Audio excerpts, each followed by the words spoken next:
Chers amis auditeurs, une petite chronique ce soir que j'ai intitulée « Halte au feu ou si la comédie avait assez duré ».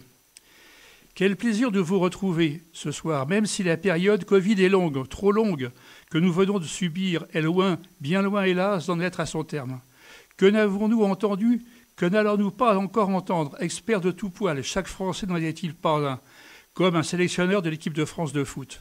Loin de moi l'idée de contester les qualités ou les connaissances des uns et des autres. Mais un peu de cohésion, voire un peu de moins de recherche d'audimat ou de notoriété n'aurait pas fait de mal, sans parler de tous ces agitateurs plus ou moins professionnels sur les chaînes d'infos ou sur les réseaux sociaux ou dits sociaux. D'où un malaise général, anxiogène, propice à toutes ces interprétations, pouvant engendrer toutes sortes de violences verbales, physiques, à l'égard des élus, des forces de l'ordre, des pompiers, des médecins, des soignants, des profs.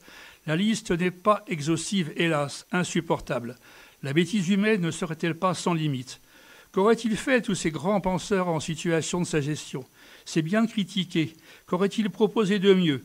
Nul ne connaîtra la vérité. Voilà pour la situation sanitaire.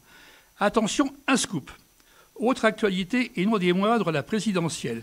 Un scoop que je réserve à Hervé Azet, bien sûr, puisqu'elle le mérite bien. Eh bien voilà, je vais vous le révéler tout de suite. Je suis candidat à la présidence de la République. Merci. Un de plus, me direz-vous, mais lequel? Un qui n'aura pas de mal à rassembler les fatales 500 signatures, qui ne décollera pas, voire pas moins ou pas plus d'intention de vote que certains autres en lice aujourd'hui, et qui n'aura pour programme que d'apaiser les relations, fini les petites phrases assassines, ces mots dits bons qui ne font plaisir qu'à leurs auteurs et qui ne font pas avancer le schmilblick, mais qui plaisent à la presse qui en fait ses choux gras et aux Français qui trouvent que l'herbe est plus belle dans le jardin du voisin. En un mot, des Français. C'est aussi une source de polémique de bas étage.